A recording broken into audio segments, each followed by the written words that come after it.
Hello guys, അനിമൻഡോർ സ്റ്റോറീസിന്റെ പുതിയൊരു വീഡിയോയിലേക്ക് എല്ലാവർക്കും സ്വാഗതം. ഈ വീഡിയോയിൽ നമ്മൾ വൺ പീസിന്റെ ചാപ്റ്റർ 1155 മലയാളം എക്സ്പ്ലനേഷൻ ആണ് ചെയ്യാൻ പോകുന്നത്. വീഡിയോയിലേക്ക് പോകുന്നതിന് മുമ്പ് നിങ്ങളോടൊരു ഇമ്പോർട്ടന്റ് കാര്യം പറയാനുണ്ട്. ഞാൻ ഇന്നലെ കാഗുറാബച്ചി മാങ്കയുടെ മലയാളം എക്സ്പ്ലനേഷൻ ഫസ്റ്റ് വീഡിയോ ഇട്ടിട്ടുണ്ടായിരുന്നു. സോ നിങ്ങൾ എല്ലാവരും അതൊന്ന് ചെക്കൗട്ട് ചെയ്ത് നോക്കണം. നല്ല കിടിലം മാങ്കയാണ്. പ്ലേലിസ്റ്റിന്റെ ലിങ്ക് ഞാൻ ഡിസ്ക്രിപ്ഷനിൽ ഇട്ടേക്കാം. പിന്നെ ഈ വീഡിയോ ഇഷ്ടപ്പെടുകയാണെങ്കിൽ ലൈക്ക് ചെയ്യുക, ഷെയർ ചെയ്യുക, പിന്നെ നിങ്ങളുടെ അഭിപ്രായങ്ങൾ കമന്റ്സ് ആയിട്ട് അറിയിക്കുക. അതേപോലെ നമ്മുടെ ചാനൽ ഇതുവരെ സബ്സ്ക്രൈബ് ചെയ്തിട്ടില്ലെങ്കിൽ മറക്കാവുന്ന സബ്സ്ക്രൈബ് കൂടെ ചെയ്യണേ. അപ്പോൾ നമുക്കിനി ഒട്ടും സമയം കളയാതെ നേരെ ചാപ്റ്ററിലേക്ക് പോകാം. ഇപ്പോൾ സെബക്ക് ചോദിച്ച ചോദ്യങ്ങൾക്ക് നമ്മുടെ ലോക്കി ഉത്തരം പറയുകയാണ്. നിങ്ങൾ എൽബാഫിൽ തന്നെയാണ് ഉള്ളത്, പക്ഷെ കിങ് ഹരാൾഡ്, അതായത് എൻ്റെ അച്ഛൻ ഇപ്പോൾ ഇവിടെ ഇല്ല, പുള്ളി ഒരു യാത്രയിലാണ്. ഇപ്പൊ ഈ സാധാരണ മനുഷ്യരെ ആദ്യമായിട്ടാണല്ലോ ലോക്കി കാണുന്നത്, അപ്പൊ അവൻ അതിന്റെ ഒരു എക്സൈറ്റ്മെന്റിലാണ്. ഇപ്പൊ ഈ ലോക്കിയെ കാണാൻ എന്ത് ക്യൂട്ടാണെന്ന് അവർ പറയുന്നുണ്ട്. സത്യം, ലോക്കിയെ ഇപ്പൊ കാണാൻ നല്ല രസമുണ്ട്. അല്ല, എന്റെ അച്ഛൻ ഇവിടെ ഇല്ലെന്നല്ലേ ഇവനിപ്പോ പറഞ്ഞത്, അപ്പോ ഇത് ഹരാൾഡിന്റെ മോനാണോ എന്ന് റോക്സ് ചോദിക്കുന്നുണ്ട്. ഹരാൾഡ് ഇപ്പൊ യാത്രയിലാണെങ്കിലും നിനക്ക് അവനെ കോണ്ടാക്ട് ചെയ്യാൻ എന്തെങ്കിലും മാർഗം ഉണ്ടാവുമല്ലോ അല്ലേ? അതിരിക്കട്ടെ, നിന്റെ പേരെന്താടാ മോനെ? ഇപ്പോ ലോക്കി പേര് പറയുന്നുണ്ട്. ഉടനെ റോക്സ് പറയുന്നു, പെട്ടെന്ന് നിന്റെ ഈ മുറിവൊക്കെ ഭേദമാകട്ടെ ലോക്കി, ഇപ്പൊ നീ ഞാൻ പറയുന്നത് പോലെ ചെയ്. അതായത് നേരെ ഓടി കൊട്ടാരത്തിലേക്ക് ചെല്ലുക, എന്നിട്ട് അവിടെ ഉള്ളവരോട് പറയണം ഹരാൾഡിനെ കോണ്ടാക്ട് ചെയ്തിട്ട് ലോക്കിക്ക് ഭയങ്കര പരിക്ക് പറ്റിയിരിക്കുകയാണ്, സോ എത്രയും പെട്ടെന്ന് എൽബാഫിലേക്ക് തിരിച്ചു വരാനായിട്ട് പറയാൻ. എന്തോന്ന്, തന്നെ പോലെ ഒരു സാധാരണ മനുഷ്യൻ പറയുന്നത് ഞാൻ എന്തിനാ അനുസരിക്കുന്നത്? എനിക്ക് 2 പരിക്ക് പറ്റി എന്നുള്ള ചീള് കാര്യത്തിനൊന്നും എൻ്റെ അച്ഛൻ എൽബാഫിലേക്ക് തിരിച്ചു വരാൻ പോകുന്നില്ല.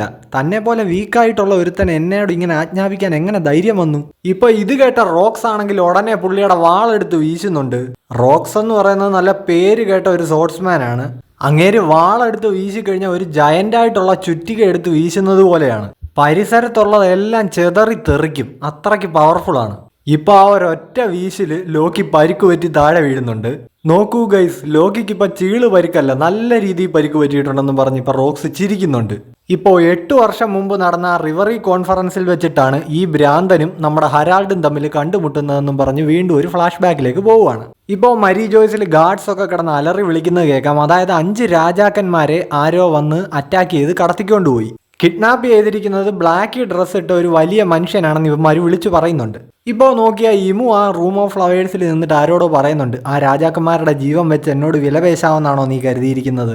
അവന്മാരുടെ ജീവനൊക്കെ പുല്ലു വിലയെ കൊടുത്തിട്ടുള്ളൂ. ഇപ്പൊ നമ്മൾ നോക്കുകയാണെങ്കിൽ ഇമുവിനോട് സംസാരിച്ചുകൊണ്ടിരിക്കുന്നത് മറ്റാരുമല്ല, റോക്സ് ആണ്. പുള്ളി ഒരു തോക്കൊക്കെ കൈ പിടിച്ചോണ്ട് ഇങ്ങനെ ഇവിടെ ഇരിക്കുകയാണ്. ഇപ്പൊ പുള്ളിക്കാരൻ ഇമുവിനോട് പറയുന്നുണ്ട്, അത് ഞാൻ എക്സ്പെക്ട് ചെയ്തൊരു മറുപടി തന്നെയായിരുന്നു, പക്ഷെ ഇപ്പൊ ഹോളി ലാൻഡിലെ ആൾക്കാരൊക്കെ ആകെ പാനിക്കായിരിക്കുകയാണ്. പിന്നെ വേറൊരു കാര്യം എന്താണെന്ന് പറഞ്ഞു കഴിഞ്ഞാൽ ഇമുവിന്റെ അടുത്ത് ഒരു സെർവന്റ് ഇരിപ്പുണ്ട്. ഇപ്പൊ അത് ആരാണെന്ന് നോക്കിക്കഴിഞ്ഞാൽ മറ്റാരും അല്ല ഗൈസ്, അത് നമ്മുടെ ഗുങ്കോയാണ്. അപ്പോൾ ചരിത്രത്തിൽ ആദ്യമായിട്ട് മരി ജോയ്സിന്റെ ഏറ്റവും ഉള്ളിലായിട്ടുള്ള അറയിൽ റൂം ഓഫ് ഫ്ലവേഴ്സിൽ നുഴഞ്ഞു കയറിയ ഒരേ ഒരാൾ നമ്മുടെ റോക്സ് ആണ്. പുള്ളിക്കാരൻ അവിടെ ചെന്നിരുന്നിട്ട് ഇമുവിന്റെ അടുത്ത് ഞാൻ ഡേവി ജോൺസിന്റെ വലിയൊരു ഫാൻ ആണെന്നൊക്കെ പറഞ്ഞിരുന്നു. ഫോക്സി പൈറേറ്റ്സ് സ്ട്രോ ഹാറ്റ്സുമായിട്ട് ഡേവി ബാക്ക് ഫൈറ്റ് നടത്തിയ ഒരു ആർക്കൊക്കെ ഉണ്ടായിരുന്നല്ലോ, അത് സ്കിപ്പാക്കിയിട്ടുള്ളവർ കാണും. അപ്പോൾ വൺ പീസിൽ ഓരോ ആർക്കും ഇമ്പോർട്ടന്റ് ആണെന്ന് ഓടെ ഇപ്പൊ തെളിയിച്ചുകൊണ്ടിരിക്കുകയാണ്.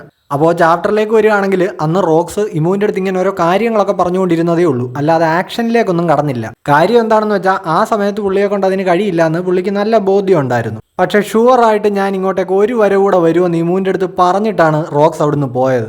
സ്വാഭാവികമായിട്ടും ഈ ഒരു ഇൻസിഡന്റ് പുറത്താരും അറിയാതെ ഒതുക്കി. പക്ഷേ രസം എന്താണെന്ന് വെച്ച് കഴിഞ്ഞാൽ അന്ന് തന്നെ ഈ ഹോളി ലാൻഡിലേക്ക് വേറൊരാളും കൂടെ നുഴഞ്ഞു കയറി, അതായത് നമ്മുടെ ഹരാൾഡ്. ഇപ്പൊ അവിടെയുള്ള സെലസ്റ്റിയൽ ഡ്രാഗൺസ് ഈ ഹരാൾഡിനെ കണ്ടിട്ട് പറയുന്നുണ്ട്, അയാളെ നോക്കിക്കേ, നോർമൽ ജയൻസിനെക്കാളിലും വലിപ്പമുണ്ട്.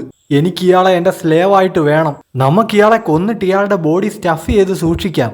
ഇപ്പോൾ ഇയാളിൽ നിന്ന് ഇവിടുത്തെ സെലസ്റ്റിയൽ ഡ്രാഗൺസിനെ സംരക്ഷിക്കാൻ പറഞ്ഞിട്ട് ഇവിടുത്തെ സോൾജിയേഴ്സ് അലറുന്നുണ്ട്. ഇപ്പൊ നോക്കുകയാണെങ്കിൽ ദേഹത്താകമാനം തീയൊക്കെ പിടിച്ചിട്ട് ഹരാൾഡ് ആ ഹോളി ലാൻഡിൽ കൂടെ ഓടുകയാണ്. ഇവിടുത്തെ ഈ റിവറി കുളമായതിൽ എനിക്ക് വിഷമമുണ്ട്. അത് മാത്രമല്ല, ഇങ്ങോട്ടേക്ക് നുഴഞ്ഞു കയറുന്നത് വലിയ കുറ്റമാണെന്നും അറിയാം, പക്ഷേ അതിന് ഇത്ര വലിയൊരു ശിക്ഷ തരുന്നത് കുറച്ച് കൂടുതലല്ലേ ഗൈസ് എന്ന് ഹരാൾഡ് ഇപ്പൊ ചോദിക്കുന്നുണ്ട്. ഇപ്പൊ ആ രാജാക്കന്മാരെ ഇവിടുന്ന് കടത്തിയത് ഹരാൾഡ് ആണെന്നും പറഞ്ഞുകൊണ്ടാണ് ഇവന്മാർ ഇങ്ങനെ ഓടിക്കുന്നത്. ഇപ്പൊ അത് ഞാനല്ലേ എന്ന് ഇയാൾ വിളിച്ചു പറയുന്നുണ്ട്. ഇപ്പൊ ഈ ഹരാൾഡ് ഓടി വരുന്നതിന് നേരെ അവിടുത്തെ ആ അഡ്മിറലിനെ അടിച്ചിട്ട് റോക്സ് ഓടി രക്ഷപ്പെട്ടു വരുന്നുണ്ട്. ഇപ്പൊ സെലസ്റ്റിയൽ ഡ്രാഗൺസ് ആണെങ്കിൽ അവിടെ ഇരുന്നിട്ട് താളം വിടുന്നുണ്ട്. എന്താ ഇവിടെ ഇത്രയും ബഹളം? ആ ജയന്റിനെ ഇങ്ങ് പിടിച്ചു തരാനൊക്കെ. മീൻ പിടിച്ചു തരാൻ പറയുന്ന പോലെ കൊണാപ്പന്മാര് പറയുന്നത്. ഈ ഓടി വരുന്നവനായിരിക്കും ആ രാജാക്കന്മാരെയൊക്കെ കടത്തിക്കൊണ്ട് പോയത്. ഇവൻ ചെയ്തതിന് ഇപ്പൊ എന്റെ മണ്ടയ്ക്കാണ് കുറ്റം. ഇവനെ എന്തായാലും ഞാൻ ഇപ്പൊ തന്നെ കയ്യോടെ പിടിക്കും. ഈ ഹോളി ലാൻഡിൽ എങ്ങനെ ഒരു ജയന്റ് വന്ന് കയറിയേ? ഇവന്മാര് ഗ്രാമത്തിലൊക്കെ അല്ലേ താമസിക്കുന്നത്? ഇപ്പൊ റോക്സും ഹരാൾഡും പരസ്പരം വന്നിട്ടൊരു വലിയ ക്ലാഷ് അവിടെ നടക്കുകയാണ്. അവരായുധങ്ങൾ വീശിയപ്പോഴത്തേക്ക് ഒരു ഇമ്മൻസ് എമൗണ്ട് ഓഫ് ഹാക്കിയാണ് അവരുടെ ചുറ്റും സ്പ്രെഡ് ആവുന്നത്. അപ്പോൾ ഇവർ തമ്മിലുണ്ടായ ഈ ക്ലാഷിന്റെ പവറിൽ ഇവരുടെ 5 കിലോമീറ്റർ റേഡിയസിലുള്ള സകലതും വൈപ്പ് ഔട്ട് ആയിപ്പോയി. ഇപ്പൊ റോക്സ് ആണെങ്കിൽ ഇങ്ങനെ ചിരിച്ചുകൊണ്ട് ഹരാൾഡിന്റെ അടുത്ത് പേര് ചോദിക്കുന്നുണ്ട്. ഇപ്പൊ ഹരാൾഡും ചിരിച്ചുകൊണ്ട് പുള്ളിയുടെ പേര് പറയുന്നുണ്ട്. എന്റെ പേര് റോക്സ്. എടോ, ഞാൻ തനിക്ക് ചെറിയൊരു അഡ്വൈസ് തരാം. തന്റെ അടുത്ത അറ്റാക്ക് അത് ഈ ടൗണിന് നേർക്കങ്ങ് ചെയ്തോ. കാര്യം എന്താണെന്ന് വെച്ച് കഴിഞ്ഞാൽ യുവന്മാരുടെ കയ്യിലെങ്ങാനും പെട്ടുപോയി കഴിഞ്ഞാൽ തന്നെ പിന്നെ യുവന്മാരൊരു അടിമയാക്കി കളയും. എന്തിനാ ഏതാണെന്നൊന്നും ചോദിക്കാതെ പെട്ടെന്ന് അറ്റാക്ക് ചെയ്യടോ. ഇപ്പൊ ആ ഒരു അറ്റാക്കിൽ ഹോളി ലാൻഡിൽ ആ ടൗണിന്റെ ഭാഗത്ത് വലിയൊരു പൊട്ടിത്തെറി തന്നെ നടന്നേക്കുന്നത് നമുക്ക് കാണാം. ഇപ്പൊ ഹരാൾഡ് ആണെങ്കിൽ എൽബാഫിലോട്ടുള്ള വഴി ഇനി എങ്ങോട്ടാണെന്ന് ചോദിക്കുന്നുണ്ട്. ന്യൂ വേൾഡ് ദേ ആ വഴിക്കാ. എടോ, താൻ സർവൈവ് ചെയ്യുകയാണെങ്കിൽ നമുക്ക് വീണ്ടും കാണണം എന്ന് റോക്സ് ഇപ്പൊ ഹരാൾഡിനോട് പറയുന്നുണ്ട്. ഇപ്പൊ ഇത് കേട്ടിട്ട് നമ്മുടെ ഹരാൾഡ് പിന്നെ ഒരു ക്രിമിനലുമായിട്ട് ഞാൻ കൂട്ടുകൂടാൻ പോവല്ലേ എന്നും പറഞ്ഞുകൊണ്ട് ആ റെഡ് ലൈനിന്റെ മേളിൽ നിന്ന് ആ ഡയറക്ഷനിലേക്ക് എടുത്ത് ചാടുന്നുണ്ട്. താൻ താഴേക്ക് ഇങ്ങനെ ജമ്പ് ചെയ്താണോ പോകാൻ പോകുന്നതെന്നും പറഞ്ഞ് ഇപ്പൊ റോക്സ് ഞെട്ടുന്നുണ്ട്. അപ്പോൾ ഈ ഒരു സംഭവത്തിനിടയിൽ റോക്സ് രക്ഷപ്പെടാൻ നേരത്തെ അടിച്ചിട്ട് ആ മറീൻ അഡ്മിറലിനെ രക്ഷിക്കാനായിട്ട് അവർ കുറെ ശ്രമിച്ചെങ്കിലും അതിന് പറ്റിയില്ല. അവസാനം പുള്ളി മരിച്ചുപോയി. പിന്നെ ഓരോ ദിവസം കഴിയും തോറും റോക്സ് ചെയ്യുന്ന കുറ്റകൃത്യങ്ങളുടെ അളവ് കൂടി വന്നു. പുള്ളിയുടെ കുപ്രസിദ്ധി അങ്ങനെ കാട്ടുതീ പോലെ ആളിക്കത്താനായിട്ട് തുടങ്ങി. ചുരുക്കി പറഞ്ഞാൽ പുള്ളിയുടെ പ്രവർത്തികൾ ആ ലോകം തന്നെ പിടിച്ചു കുലുക്കി. റോക്സ് ഇപ്പൊ ഗവൺമെന്റിന്റെ മെയിൻ നോട്ടപ്പുള്ളി ആയല്ലോ. പുള്ളിയുടെ ഒരു ബൗണ്ടി പോസ്റ്റർ ഒക്കെ ഇറങ്ങി. അതിലെ എമൗണ്ട് വ്യക്തമല്ല, പക്ഷേ ആ ബൗണ്ടി പോസ്റ്ററിന് നമ്മുടെ ഇപ്പോഴത്തെ ബഗ്ഗിയുടെ ബൗണ്ടി പോസ്റ്ററുമായിട്ട് നല്ല സിമിലാരിറ്റി ഉണ്ട്. ഇത് ജസ്റ്റ് ഒരു കോയിൻസിഡൻസ് മാത്രമാണെന്ന് തോന്നുന്നില്ല ഗൈസ്. ഓഡ ഈസ് കുക്കിംഗ് സംതിങ് ബിഗ്. അങ്ങനെ സമയം കുറെ കൂടെ കടന്നുപോയി. ഒരിക്കല് സെലസ്റ്റിയൽ ഡ്രാഗൺസിന് ട്രിബ്യൂട്ടായിട്ടുള്ള പൈസ കൊണ്ടുപോകുന്ന ഒരു ഷിപ്പ് റോക്സ് അറ്റാക്ക് ചെയ്തു. പിന്നെ ഗേറ്റ്സ് ഓഫ് ജസ്റ്റിസ് പുള്ളി നശിപ്പിച്ചു. എന്നിട്ട് അവിടുന്ന് രക്ഷപ്പെട്ടു. പിന്നെ ഈ മോഷ്ടിച്ച ഫണ്ടും കപ്പലും ഒക്കെ വെച്ചിട്ട് പുള്ളി ഒരു പൈറസിയുടെ ലോകത്തിലേക്ക് അങ്ങ് ഇറങ്ങുകയാണ്, ഒരു പൈറേറ്റ് ആവാൻ വേണ്ടിയിട്ട്. വേൾഡ് ഗവൺമെന്റിനെ എതിർക്കുന്ന കാര്യങ്ങളായിരുന്നു റോക്സ് ചെയ്തുകൊണ്ടിരിക്കുന്നതെല്ലാം. പക്ഷേ അവന്റെ അടുത്ത ടാർഗറ്റ് പൈറേറ്റ് കപ്പലുകളായിരുന്നു. അതായത് റോക്സ് ഒരുപാട് ഡേവി ബാക്ക് ഫൈറ്റുകളിൽ പാർട്ടിസിപ്പേറ്റ് ചെയ്യാനായിട്ട് തുടങ്ങി. റോക്സിനെ പോലെ പവർഫുൾ ആയിട്ടുള്ള ഒരാൾക്ക് മറ്റ് പൈറേറ്റ് ക്രൂവിൽ നിന്ന് നല്ല പവർഫുൾ ആയിട്ടുള്ള മെമ്പേഴ്സിനെ പിക്ക് ചെയ്യാൻ ഇതിലും മികച്ചൊരു വഴി വേറെ ഇല്ലല്ലോ. അങ്ങനെ സ്വന്തമായിട്ടൊരു പൈറേറ്റ് ഫ്ലാഗ് ഉണ്ടാക്കുന്നതിന് മുന്നേ തന്നെ മറ്റ് പല പൈറേറ്റ് ഗ്രൂപ്പുകളിൽ ഉണ്ടായിരുന്ന ഒരു കൂട്ടം പവർഫുൾ ആയിട്ടുള്ള വില്ലന്മാരെ നമ്മുടെ റോക്സ് അസംബിൾ ചെയ്ത് കൂടെ നിർത്തി. അപ്പോൾ ഈ ഗ്രൂപ്പാണ് നമ്മുടെ ഷിക്കി, സ്റ്റൂസി, വൈറ്റ് ബിയർഡ് ഒക്കെ. അപ്പോൾ ഇവരോടൊപ്പം നമ്മുടെ റോക്സ് ഇങ്ങനെ ഒരു കപ്പലിൽ സഞ്ചരിച്ചുകൊണ്ടിരിക്കുകയാണ്. അപ്പം റോക്സ് ഇവരോട് പറയുന്നുണ്ട്, നമ്മളിപ്പോൾ പോകാൻ പോകുന്ന സ്ഥലത്ത് ഒരു കിടിലം പുള്ളിയുണ്ട്, അങ്ങേരെ ഒരു 1.5 ടെറർ ഐറ്റം ആണെന്ന്. അങ്ങനെയാണ് ഇവർ എൽബാഫിലേക്ക് എത്തുന്നത് ഹരാൾഡിനെ കാണാൻ വേണ്ടിയിട്ട്. ഇപ്പൊ ലോക്കിക്ക് പരിക്ക് പറ്റിയ വിവരം അറിഞ്ഞപ്പോഴത്തേക്ക് ഹരാൾഡ് യാത്രയൊക്കെ അവസാനിച്ച് ഓറസ്റ്റ് കൊട്ടാരത്തിലേക്ക് വന്നിട്ടുണ്ട്. ഇപ്പോൾ ലോക്കി പെട്ടെന്ന് റിക്കവർ ആവുന്നുണ്ടെന്ന് കണ്ടപ്പോൾ ഹരാൾഡിന് സന്തോഷമായി. നീ ഭയങ്കര സ്ട്രോങ് ആണെന്ന് എനിക്ക് അറിയാൻ ലോക്കി, പക്ഷേ നീ ഇനി ഒരിക്കലും ആ റിലം ഓഫ് ഡെഡിലേക്കൊന്നും അങ്ങനെ പോകരുത് കേട്ടോ, അവിടെ മൊത്തം അപകടങ്ങളൊക്കെയാണെന്ന് ഇപ്പോൾ ഹരാൾഡ് ലോക്കിയോട് പറയുന്നു. ഇപ്പോൾ ഹരാൾഡ് ഇങ്ങനെ ലോക്കിയെ കാണാനായിട്ട് തിരിച്ചു വന്നതിൽ ലോക്കി അത്ഭുതപ്പെടുന്നുണ്ട്. ഇതെന്തെങ്കിലും കോയിൻസിഡൻസ് ആവാനേ വഴിയുള്ളൂ, അല്ലാതെ എനിക്ക് വേണ്ടിയൊന്നും എൻ്റെ അച്ഛൻ ഒരിക്കലും യാത്ര ഉപേക്ഷിച്ച് തിരിച്ചു വരാൻ പോകുന്നില്ല എന്ന് ലോക്കി ഇങ്ങനെ ചിന്തിക്കുന്നുണ്ട്. ഇപ്പൊ ഹരാൾഡ് ആണെങ്കിൽ അവിടെ കൊട്ടാരത്തിലിരിക്കുന്ന റോക്സിനെ കാണാനായിട്ട് ചെല്ലുന്നുണ്ട്. റോക്സേ, നീ ലോകം മൊത്തം ഓടി നടന്ന് ചീത്തപ്പേരുണ്ടാക്കുന്ന കാര്യം ഞാൻ അറിയുന്നുണ്ട്, നീ ഇതിപ്പോ എന്തിനാ ഇങ്ങോട്ടേക്ക് വന്നേ? റോക്സ് ഇപ്പൊ പറയുന്നുണ്ട്, ഹരാൾഡേ, ഞാൻ നിന്നെ വല്ലാതെ മിസ് ചെയ്തടാ. നീ ഒരു കാര്യം ചെയ്യ്, എന്റെ ക്രൂവിൽ ചേര്. എടാ, വേൾഡ് ഗവൺമെന്റ് നിന്റെ ഡിമാൻഡ്സ് ഒന്നും ഒരു കാലത്തും അംഗീകരിക്കാൻ പോകുന്നില്ല, നിനക്കത് അന്നേ മനസ്സിലായതല്ലേ? ഇപ്പൊ ഇവിടെ ഇവർക്കെല്ലാം ലോഡ് കണക്കിന് ഫുഡ് കൊണ്ടുവച്ചിട്ടുണ്ട്, ഗ്രാൻഡ് ആയിട്ടുള്ള വിരുന്നാണല്ലോ എന്ന് ഇപ്പൊ ഷിക്കി പറയുന്നുണ്ട്. ഇപ്പൊ ഈ ഹരാൾഡിന്റെ വലിപ്പം കണ്ടിട്ട് സ്റ്റൂസി ആണെങ്കിൽ ഇങ്ങനെ അമ്പരന്ന് നിൽക്കുകയാണ്. ഓ, അപ്പൊ ഇതാണല്ലേ എൽബാഫിന്റെ രാജാവെന്ന് ഒച്ചോക്കോ പറയുന്നുണ്ട്. ഈ ഒച്ചോക്കോയെ കണ്ടു കഴിഞ്ഞാൽ കരീബുവിന്റെ നല്ല കട്ടുണ്ട്, ഇനി ചിലപ്പോൾ പുള്ളിയുടെ അച്ഛൻ വല്ലതായിരിക്കും. ഇപ്പോൾ റോക്സ് ക്രൂവിലേക്ക് ഇൻവൈറ്റ് ചെയ്തത് കേട്ടിട്ട് ഹരാൾഡ് പറയുന്നുണ്ട്, വെറുതെ മണ്ടത്തരം പറയാതെ, നിന്നെ പോലെയുള്ള ക്രിമിനൽസിന്റെ ഒക്കെ കൂടെ ഞാൻ ചേർന്ന് കഴിഞ്ഞാൽ ബാക്കി രാജ്യങ്ങൾക്ക് എന്നിലുള്ള വിശ്വാസം നഷ്ടപ്പെടും. ഇതെന്തൊക്കെയാടാ നീ പറയുന്നേ? അപ്പോൾ നീ വേൾഡ് ഗവൺമെന്റിന്റെ കീഴിൽ നിൽക്കാൻ തീരുമാനിച്ചോ? ഇല്ല, അങ്ങനെ ഒരിക്കലും സംഭവിക്കില്ല. യാതൊരു വേർതിരിവും ഇല്ലാതെ എല്ലാവരും ഈക്വലായിട്ടുള്ള ഒരു ലോകം, അതിനായിട്ടുള്ള ഒരു വഴിയാണ് ഞാൻ അന്വേഷിക്കുന്നത്. ഇങ്ങനെ വിഡ്ഢിത്തം നിറഞ്ഞ സ്വപ്നങ്ങളെപ്പറ്റി സംസാരിക്കുന്നത് നിർത്തൂ ഹരാൾഡ്. നിന്റെ ഈ എൽബാഫ് ഇത് കരുത്തരായ വാരിയേഴ്സിന്റെ രാജ്യമാണ്. ഗവൺമെന്റിന്റെ പോളിസി ഒന്നും നിനക്ക് ഇഷ്ടപ്പെട്ടില്ലെങ്കിൽ അവന്മാരെ ക്രഷ് ചെയ്ത് മുന്നോട്ട് പോകാനുള്ള പവർ നിനക്കുണ്ട്. അതൊക്കെ പഴയ എൽബാഫ്. ഇപ്പൊ എൽബാഫിന് ഒരുപാട് മാറ്റങ്ങൾ സംഭവിച്ചിട്ടുണ്ട്. ആൾക്കാരുടെ യഥാർത്ഥ സ്വഭാവത്തിൽ അങ്ങനെ അത്ര പെട്ടെന്ന് ചേഞ്ച് ഒന്നും വരില്ല. സത്യം പറ, ഇന്റൻസ് ആയിട്ട് ഫൈറ്റ് ചെയ്യാൻ ഇപ്പോഴും നിന്റെ ചോര തിളയ്ക്കുന്നില്ലേ എന്ന് റോക്സ് ഹരാൾഡിനോട് ചോദിക്കുന്നു. ഹേയ്, നിങ്ങൾ ഇങ്ങനെ പരസ്പരം ഇരുന്ന് വായിട്ടലയ്ക്കാതെ വന്നിരുന്ന് ഈ ഭക്ഷണം എൻജോയ് ചെയ്യൂന്ന് വൈറ്റ് ബിയർഡ് ഇവരോട് പറയുന്നുണ്ട്. ഈ വട്ടനെ ഫോളോ ചെയ്ത് പോയി കഴിഞ്ഞാൽ നിങ്ങളൊക്കെ കുത്തുവാള എടുക്കുമെന്ന് ഇപ്പൊ ഹരാൾഡ് റോക്സിന്റെ ക്രൂ മെമ്പേഴ്സിനോട് പറയുന്നുണ്ട്. ഫോളോ ചെയ്യാനോ ഈ മണ്ടനെയോ എന്നെ വെറുതെ ചിരിപ്പിക്കരുത്. ഞാൻ എന്റെ സ്വന്തം ഇഷ്ടത്തിനാണ് എല്ലാ കാര്യങ്ങളും ചെയ്യുന്നത്. ഇവൻ ചത്തുപോയി കഴിഞ്ഞാലും ഞങ്ങൾക്കൊന്നും ഒരു മൈരുമില്ല. സത്യം. പക്ഷെ ഇങ്ങേരുടെ ഈ റോക്സിന്റെ കയ്യിൽ ഒരു പ്ലാൻ ഉണ്ട്.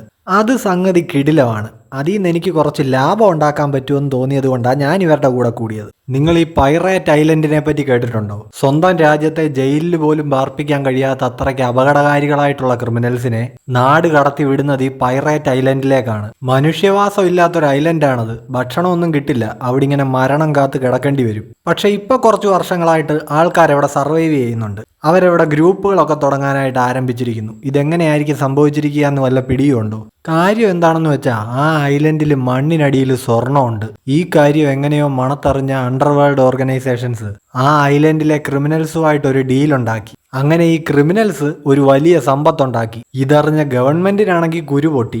ഇപ്പൊ റോക്സ് പുള്ളി ഇടപെടാൻ പറയുന്നുണ്ട്. ഇപ്പൊ ആ പൈറേറ്റ് ഐലൻഡിന്റെ അടുത്തേക്ക് ഒരുത്തനും അടുക്കാൻ പറ്റാത്ത അവസ്ഥയാണ്. അവിടെയുള്ള ക്രിമിനൽസ് എല്ലാം കൂടെ അവന്മാരെ പൊതിയും. സോ അപ്പം ഞങ്ങൾ ഗവൺമെന്റുമായിട്ട് ഒരു ഡീൽ ഉണ്ടാക്കും. ക്രിമിനൽസിന്റെ ആ ഐലൻഡ് തിരിച്ചു പിടിച്ച് ഗവൺമെന്റിനെ ഏൽപ്പിച്ച ഞങ്ങൾക്ക് എത്ര രൂപ തരുമെന്ന് ഗവൺമെന്റിനോട് ചോദിക്കും. പണം കിട്ടിയ ഉടനെ തന്നെ ഞങ്ങൾ പോയി പൈറേറ്റ് ഐലൻഡ് പിടിച്ചെടുക്കും. എന്നിട്ട് അവിടെയുള്ള ആ നിധി മുഴുവൻ ഞങ്ങൾ പങ്കിട്ടെടുക്കും. തീർന്നില്ല, ചെറിയൊരു ട്വിസ്റ്റ് കൂടുണ്ട്. ഇതിനുശേഷം ആ ഐലൻഡോ അവിടെയുള്ള ക്രിമിനൽസിനെയോ ഞങ്ങൾ ഗവൺമെന്റിന് വിട്ടുകൊടുക്കാൻ പോകുന്നില്ല. ഹാച്ചിനോസുവിന്റെ ചാർജ് ഞാൻ ഏറ്റെടുക്കും.